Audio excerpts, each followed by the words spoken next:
പ്രിയപ്പെട്ടവരെ നമസ്കാരം. ശ്രീനാരായണ ഗുരു ഓപ്പൺ യൂണിവേഴ്സിറ്റിയുടെ MA മലയാളം 2ാം സെമസ്റ്ററിലെ ഭാഷാശാസ്ത്ര പഠനമാണ് നമ്മൾ ചർച്ച ചെയ്തുകൊണ്ടിരിക്കുന്നത്. പരീക്ഷയിൽ ചോദിക്കാൻ സാധ്യതയുള്ള പ്രധാനപ്പെട്ട ചില ഉപന്യാസങ്ങളാണ് കഴിഞ്ഞ ക്ലാസ്സുകളിൽ പരിചയപ്പെടുത്തിയത്.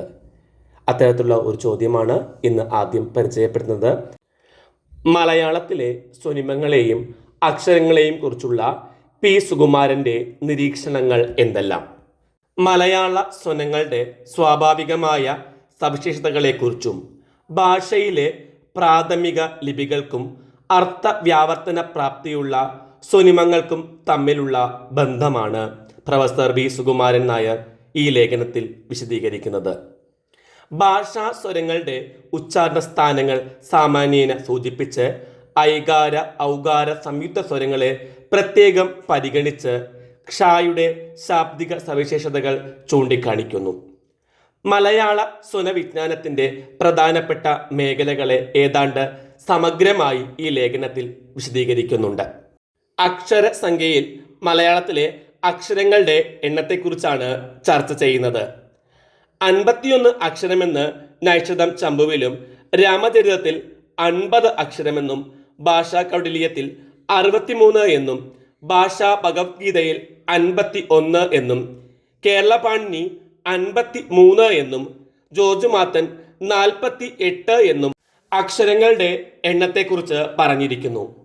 അക്ഷരത്തെ നിർവചിച്ചതും അക്ഷരങ്ങളുടെ എണ്ണം പ്രാഥമിക സ്വനങ്ങളുടെ എണ്ണം തന്നെയെന്ന് കണക്കാക്കിയതും അക്ഷര നിർവചനത്തിൻ്റെ അടിസ്ഥാനത്തിൽ എണ്ണം കണക്കാക്കിയതും ജോർജ് മാത്തൻ ആയിരുന്നു.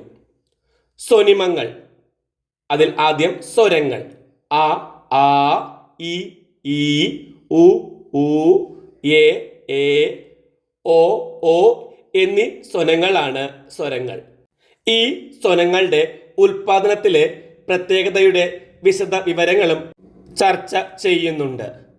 പരസ്പരാന്വിതമായ വിധേയ ശ്രേണിയിലെ ഘടകമായി പ്രവർത്തിക്കുന്ന സ്വന മേഖലയാണ് സ്വനിമം. മലയാള സ്വരങ്ങളുടെ സ്വനിമത്വ നിർണയവും ലേഖകൻ ചർച്ച ചെയ്യുന്നുണ്ട്. മലയാളത്തിലെ അക്ഷരസംഖ്യ, വ്യഞ്ജനങ്ങൾ, സ്വരങ്ങൾ, ഐകാര ഔകാര സംയുക്ത സ്വരങ്ങൾ, ഭാഷാ സ്വനിമങ്ങൾ, വൈകൃത സ്വനങ്ങൾ, ലിപികൾ, ക്ഷായുടെ സ്വനിമിക പദവി എന്നിവയെല്ലാം അദ്ദേഹം സൂക്ഷ്മമായി അപഗ്രഥിച്ചിരിക്കുന്നു. മലയാള സ്വനങ്ങൾ ഓരോന്നും വെവ്വേറെ ലിപി കൊണ്ട് കുറിച്ചിട്ടില്ല.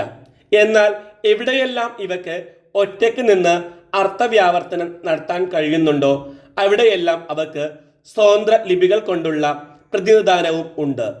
ഈ ലിപികളാണ് ഭാഷയിലെ മൂലാക്ഷരങ്ങൾ. ഇരട്ടിപ്പ് വരുമ്പോൾ മാത്രമേ വൈരുദ്ധ്യം കാണിക്കാൻ കഴിവുള്ളൂവെങ്കിൽ അവയ്ക്ക് പ്രത്യേക ലിപി ഇല്ല. ഈ ക ചേർന്ന രൂപം, ട, ന എന്നിവ ഉദാഹരണം. പൂരക വിതരണത്തിലുള്ള സ്വനങ്ങൾക്ക് ഒരേ ലിപി തന്നെ ഉപയോഗിക്കാം. ന, ര, റ. വ്യഞ്ജനത്തിന് കീഴിലുള്ള ല, ള സ്വനിമത്വമുള്ള സന്ദർഭങ്ങളിൽ ര, റ, ല, ള കൾക്കും വെവ്വേറെ ലിപികൾ, മൂലാക്ഷരങ്ങൾക്ക് സ്വനിമത്വം എന്നൊരു ഭാവം കൂടിയുണ്ട്. സ്വനങ്ങൾക്ക് സ്വനിമത്വം ആരോപിക്കുമ്പോൾ വിതരണ സമ്പ്രദായം കൂടി കണക്കിലെടുത്തിട്ടുണ്ട്. അക്ഷരങ്ങൾ പ്രതിനിധാനം ചെയ്യുന്നത് സ്വനിമങ്ങളെയാണ്. വ്യത്യസ്ത അക്ഷരങ്ങൾ കൊണ്ട് പ്രതിനിധീകരിക്കുന്ന സ്വനിമങ്ങൾ ഭാഷയുടെ കേന്ദ്രസ്ഥാനവും ക, ന, ട എന്നിവ പ്രാന്തസ്ഥാനവുമാണ്. ഇവയ്ക്ക് രണ്ടിനും ഇടയിലുള്ള കേന്ദ്രത്തെ നോക്കി നീങ്ങുന്നവയാണ്. ബ്രാക്കറ്റില് എറു, ആ. കേരള പാണ്ഡ്യത്തിൽ ക്ഷ ഇല്ല, അതിനെ കൂട്ടക്ഷരമായിട്ടാണ് ഗണിക്കുന്നത്. മൃദുതാലു ഉയർത്തിയ ശേഷം നാവിൻ്റെ അറ്റം, മുൻ, പാർശ്വങ്ങൾ എന്നിവ കൊണ്ട് മേൽവസ്യം, പാർശ്വദ്വന്ദ്ങ്ങൾ എന്നിവിടങ്ങളിൽ ശ്വാസധാരയെ തടയുന്നു. നാവിനെ താലുവിലേക്ക് ഉയർത്തുകയും തടസ്സം നീങ്ങി ശ്വാസം ജിഹ്വാമധ്യത്തിൻ മുകളിലൂടെ വസ്യം, താലു എന്നിവയ്ക്കും നാവിനും ഇടയിലൂടെ സംഘർഷത്തോടെ പുറത്തേക്ക് പോവുകയും ചെയ്യുന്നു. ഈ ശബ്ദം നാദിയല്ല, ടി, എഫ് എന്ന ചിഹ്നം കൊണ്ട് കാണിക്കാം. ചെയർ, റിച്ച് എന്നതിലെ CHനോട് അടുത്തിരിക്കുന്നുവെങ്കിലും ഉച്ചാരണത്തിൽ ഇതിന് അല്പം കൂടി ബലം ആവശ്യമാണ്. ഷകാരം ക ഷാകൾ ചേർന്ന് ഉണ്ടാകുന്നു എന്ന് പറഞ്ഞാലും റായോട് ഷാ ചേർന്നുണ്ടാകുന്ന ഒരു രൂപവും അതിനുണ്ടെന്ന് പറയേണ്ടിയിരിക്കുന്നു. റാ അധികം ഷാ ക്ഷ എന്നാണ് അദ്ദേഹം പറയുന്നത്. ക്ഷായിൽ ക കണ്ടെത്തിയത് ക്ഷ എഴുതാൻ തുടങ്ങിയ കാലത്താവണം എന്നില്ലെന്നു മാത്രം. സ്വനിമങ്ങൾ ആ ആ ഇ ഈ ഉ ഊ എറു എ എ ഐ ഓ ഓ ഔ 13. വ്യഞ്ജനങ്ങൾ വർഗാക്ഷരങ്ങൾ 25. യ ര ല വ ശ ഷ സ ഹ ള ഴ റ ക്ഷ 12. ആകെ 37 + 13 50. ഇവക്ക് പുറമെ ഇക്ക ഇൽ ട എന്നിവക്ക് ഇക്ക ഇൻ ട എന്നെഴുതി വ്യഞ്ജനങ്ങൾക്ക് പിറകിൽ ആ ഉൾപ്പെടെ എല്ലാ സ്വരങ്ങളും ക്രമവും ദീക്ഷിക്കുന്ന പക്ഷം 54 ലിപി കൊണ്ട് മലയാളത്തിൽ ഒരു അക്ഷരലേഖനം ഏർപ്പെടുത്താമെന്നാണ് അദ്ദേഹം പറയുന്നത്. മലയാള സ്വനവിജ്ഞാനത്തിൻ്റെ പ്രധാനപ്പെട്ട മേഖലകളെ ചർച്ച ചെയ്യുന്ന ഒരു കൃതിയാണ് പ്രൊഫസർ വി സുകുമാരൻ്റെ മലയാളത്തിലെ സ്വനിമങ്ങളും അക്ഷരങ്ങളും. രണ്ടാമത്തെ ചോദ്യം, മലയാളത്തിലെ സർവനാമങ്ങളെ CL ആന്റണി സംസ്കാരവുമായി ബന്ധിപ്പിക്കുന്നതെങ്ങനെ? ഏത് നാമത്തിലും പകരമായി സന്ദർഭാനുസരണം പ്രയോഗിക്കാവുന്ന സർവനാമങ്ങൾ സംസ്കാരവുമായി ബന്ധപ്പെടുന്നത് എങ്ങനെയെന്ന അന്വേഷണമാണ് CL ആന്റണി നടത്തിയിരിക്കുന്നത്. ഞാൻ, നീ മുതലായ പദങ്ങൾ വളരെ ശ്രദ്ധിച്ച് മലയാളത്തിൽ പ്രയോഗിക്കാനാകൂ. സംഭാഷണം ചെയ്യുന്ന വ്യക്തികൾക്കും സാഹചര്യത്തിനും അനുസരിച്ച് അവ വിവിധ രൂപങ്ങൾ കൈക്കൊള്ളാറുണ്ട്. ഞാൻ, നീ തുടങ്ങിയ സർവനാമങ്ങളുടെ സ്ഥിതി ദയനീയമാണ്. ഇവക്ക് പകരമായി വിവിധ നിലവാരത്തിൽ ഉപയോഗിക്കാവുന്ന പല രൂപങ്ങളും ഉണ്ടായി വന്നിട്ടുണ്ട്. വളരെ പരിമിതമായ പരിധിയാണ് ശരിയായ പ്രയോഗത്തിനുള്ളത്. ഇംഗ്ലീഷ് പോലുള്ള പാശ്ചാത്യ ഭാഷകളിൽ നീ അത്ര വലിയ ആർത്തിക അധപ്പതനത്തിലേക്ക് പോയിട്ടില്ല. എന്നാൽ ഭാരതത്തിൽ പുരാണ കാലത്ത് തന്നെ നീ എന്ന സർവനാമത്തിന്റെ സാർവനാമിക മൂല്യം അധപ്പതിച്ചിരുന്നതിന് മഹാഭാരതം കർണപർവത്തിലെ ഒരു സംഭവം സാക്ഷ്യം നൽകുന്നുണ്ട്. ഭാരതീയ ഭാഷകളിൽ സർവനാമങ്ങളുടെ അർത്ഥമൂല്യം ഇത്രയും താഴുവാൻ കാരണം ചാതുർവർണ്ണ്യം സൃഷ്ടിച്ച ബോധമാണ്. എല്ലാവരെയും ഒരേ തരത്തിൽ കാണുന്ന സർവനാമങ്ങൾ ഉച്ചനീചത്വത്തിന്റെ പരമം ശത്രുവാണല്ലോ. ചുരുക്കി പറഞ്ഞാൽ ഒരു സംസ്കാരം സമതസുന്ദരമാണോ എന്ന് പരിശോധിക്കാനുള്ള എളുപ്പമാർഗം സർവനാമങ്ങൾ സർവനാമങ്ങളായി തന്നെ നിലകൊള്ളുന്നുണ്ടോ എന്ന് നോക്കിയാൽ മതി. ആളും തരവും നോക്കിയേ മലയാള ഭാഷയിൽ സർവനാമങ്ങൾ പ്രയോഗിക്കാൻ സാധിക്കൂ.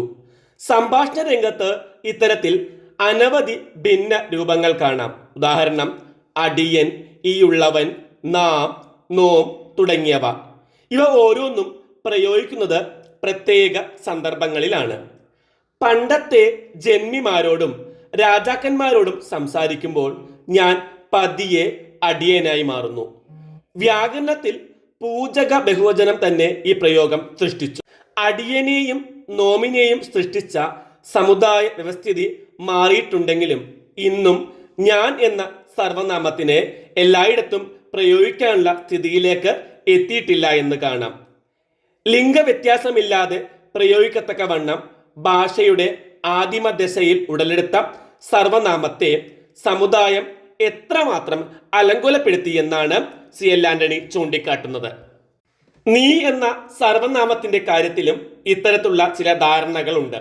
നീ എവിടെ പോയി എന്നാരെങ്കിലും ചോദിക്കുന്നതായി കേട്ടാൽ തീർച്ചയാക്കാം ചോദിക്കുന്നവൻ പ്രായം കൊണ്ടോ സ്ഥാനം കൊണ്ടോ അധികാരം കൊണ്ടോ മറ്റയാളേക്കാൾ സമൂഹത്തിൽ ഉയർന്ന നിലവാരം പുലർത്തുന്നയാളാണ്. ബഹുമാനം സൂചിപ്പിക്കാൻ ഉപയോഗിക്കുന്ന നിരവധി പദങ്ങൾ ഇന്ന് മലയാളത്തിലുണ്ട്. അച്ഛനും അമ്മയും മക്കളോട് സംസാരിക്കാൻ നീ എന്ന് പ്രയോഗിക്കുമ്പോഴും തിരിച്ച് മക്കൾക്ക് മാതാപിതാക്കളോട് അഭിസംബോധന ചെയ്യാൻ പറ്റുന്ന സർവനാമങ്ങളില്ല. മറ്റുള്ളവരോട് പ്രയോഗിക്കുന്ന താൻ, താങ്കൾ, നിങ്ങൾ, അങ്ങുന്ന്, അവിടുന്ന്, അങ്ങത്തെ മുതലായ നിരവധി രൂപങ്ങളുമുണ്ട്. അടുത്ത സുഹൃത്തുക്കളാണെങ്കിൽ മധ്യോത്തര കേരളത്തിൽ താൻ, പക്ഷേ തെക്കോട്ട് കിടന്നാൽ താൻ എന്നത് സൂക്ഷിച്ച് പ്രയോഗിക്കേണ്ടി വരും. എഴുത്തുകുത്തുകളിൽ സുഹൃത്തുക്കളായാൽ പോലും പൊതുവെ പ്രയോഗിക്കുന്നത് താങ്കൾ എന്നതാണ്. ഭാര്യ ഭർത്താക്കന്മാർക്കിടയിൽ നിങ്ങളും അധികൃതരോട് സംസാരിക്കുമ്പോൾ അങ്ങുന്നും അവിടുന്നും അങ്ങത്തുമൊക്കെയായി പ്രയോഗിക്കുമ്പോൾ സാക്ഷാൽ സർവനാമമായ നീക്ക് വല്ല സ്ഥാനവുമുണ്ടോ? മിക്ക ഭാഷകളിലും സർവനാമങ്ങളുടെ അർത്ഥമൂല്യങ്ങൾക്ക് കുറച്ചൊക്കെ അധപ്പതനം സംഭവിച്ചിട്ടുണ്ട്. എന്നാൽ ഭാരതീയ ഭാഷകളിലെ പോലെ അത് അത്ര അധികമായിട്ടില്ല. സമുദായ മണ്ഡലം ഉച്ചനീചത്വം പുലർത്തുന്ന ഭിന്നവർഗങ്ങളായി തരം തിരിയുമ്പോൾ അങ്ങനെയല്ലാതെ വരാൻ തരമില്ല.